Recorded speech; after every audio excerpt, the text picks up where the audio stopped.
You'd obviously like to have won today, but how pleased are you with the point you did get? It's a point. It's about all I am pleased with. To be honest with you, I was quite disappointed today in terms of the way that we played. Still created enough chances to win the game easy, but disappointed in us without the ball a little bit, to be fair, on the 2 goals especially. Yeah, had you hung on at 2-1 a bit longer, that might have been a foundation for victory. 5 minutes was all it was. Just that 5 minutes. Start to close the game out and we'll pick the pockets, as we shown even at 2-2. But, you know, I think it's testimony to them lads in there, that kind of what they kind of expect of themselves now, and what we've kind of the stall that we've kind of set out in pre-season, that they're actually really disappointed in there, absolutely gutted, and they're not happy with themselves or with each other, you know. So I think that's testimony to where we are. Listen, we're going to be fine, but you know,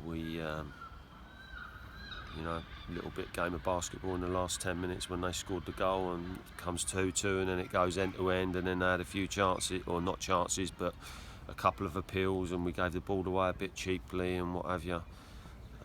But I think had we hung on for 5 minutes, and you're at your most vulnerable after you've just scored, so that's very, very disappointing, really. But you know, got to dust ourselves down, as I've said to the boys. You know, it would have been a very, very long journey home if we'd continued in the vein that we had in the first half, because it just simply weren't good enough. Yeah, I mean, the positive today, Dean, is the fact you were a goal behind and you turned that around, didn't you, today?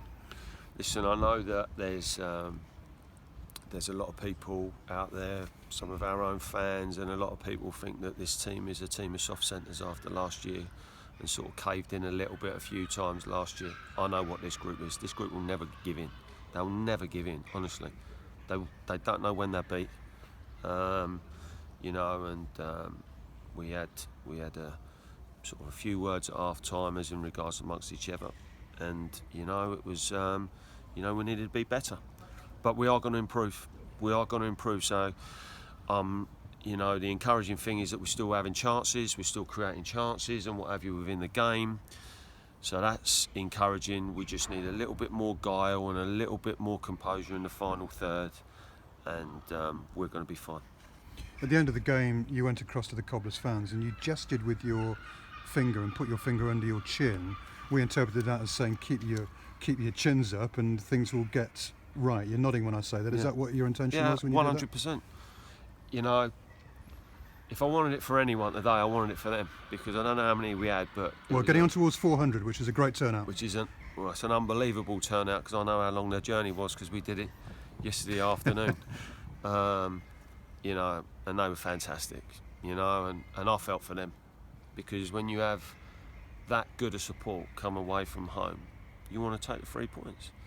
Now, I know it's not always possible, but I think today it was a very, very good opportunity for us to take the points today. You know, and we've come up a little bit short, but you know, we're going to be fine. But as it was to them, is that it really was me saying sorry, we ain't got you the 3 points, and please keep your chins up and stay behind the team. A couple of questions about individuals. Kevin Von Veen scoring his first Cobblers goal today. Well taken header from Williams' cross. He'll be pleased to have got off the mark. Listen, Kev Van Veen is a top quality player, and if you get him chances, he'll score goals. Kev knows what I expect, what the prerequisites are for putting on a Northampton Town shirt. You know, and I'm pleased for him today, because he's taken his opportunity and scored, and that's you know, it's, I'm going to say a monkey off his back, but at least he knows that he's got his goal today. And you know, this boy, if he's anywhere near his level, he'll score 25 goals this season. You reckon 25? He could score 25 goals this season easily. He's that good. But you've got to do the other side of the game, and you know, he's got to be you know, he's got to be relied on by his teammates and what have you, and be prepared to put the shift in for the team. You know, and he did that today, and he got his reward for it. You lost John Joe at all late on. He seemed to be hobbling off. What's the latest on him? JJ's been managing a little bit of sort of a bit of inflammation in his ankle, come shin, and it was just it just run out. It just stiffened up as the game went on and just got a bit worse. So there's no point taking any risks with him. So we took him off. And in terms of the others who are absent today because of injury, Williams from midfield, you're still waiting to get Morrison to action, and also Facey hasn't played yet this season. How close are they to being involved? Well, Sean is. His injury is better than what we anticipated. It's not as bad. He's making rapid progress. Won't play Tuesday, next Saturday, maybe. I think we missed him today, to be honest with you. Facey is thereabouts, so he will feature at some point on Tuesday, whether from the start or whether from the bench. We're just looking at his loading at the minute of how much he's done, but he looks in good shape. Junior he's on a lead at the minute. He's starting to get off it. He's actually in my office more than what I am. Actually, he's banging on the door saying, "Gaffer, I'm ready. Sorry, James." That's going to be a good sign, isn't it? It's a great sign. He's ready to go, but or almost ready to go. But what the thing is with Jay is that he had this injury at the end of last season, so he missed the end of the season and then the chunk of the summer season. So he's really sort of 3/4 of the way through his pre-season.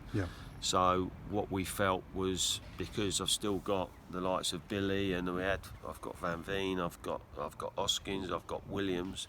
We just felt that it was better for him to stay behind, get his work in yesterday and today, because if we bring him today and we wanted him to feature on Tuesday, he will feature. Was that if he didn't really train on Friday, because we don't do much on Fridays, don't really do much today, he only come off 15 minutes or whatever, then he has a day off tomorrow, and then we're preparing on Monday. He then has a big chunk of days where he's not got his work in, so he's sort of 3/4 of the way through his pre-season, so he stayed behind and worked. But he rang me up this morning to wish me all the best and asked what the team was and this, that and the other, and I told him to get off the phone and I'd see him on Monday. Thanks for your time, dude. Thank you.